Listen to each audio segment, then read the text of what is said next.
Mga bro, usapang West Philippine Sea na naman tayo. Sa isang makabayan at makapangyarihang hakbang, ang Philippine Coast Guard PCG, kasama ang Bureau of Fisheries and Aquatic Resources, BFAR, ay nagsagawa ng routine maritime patrol sa paligid ng Baho de Masinloc. Ito ay patunay ng kanilang dedikasyon na pangalagaan ang kaligtasan at kapakanan ng ating mga kababayang mangingisda na nagtatrabaho sa kritikal na rehiyong ito.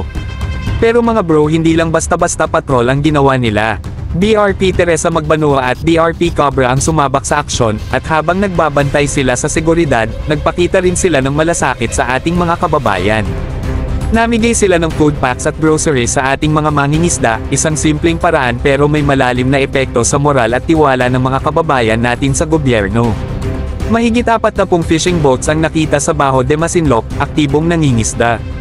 Para sa kanila, malaking bagay ang presensya ng PCG at BFAR. Parang sinasabi nito na, nandito kami para sa inyo.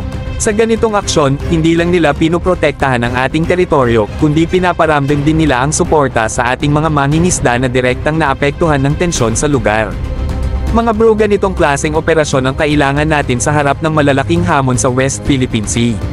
Hindi lang ito tungkol sa pagbabantay sa teritoryo, kundi pagpapakita rin ng tunay na malasakit sa tao. Sa totoo lang, ang ganitong aksyon ay nagbibigay ng mensahe na hindi natin pababayaan ang ating mga kababayan, kahit paggaano kahirap ang sitwasyon. Ang tanong ngayon, kailan kaya magkakaroon ng mas maraming ganitong klaseng operasyon? Sa dami ng hamon na hinaharap natin, dapat mas maging consistent ang ganitong gawain.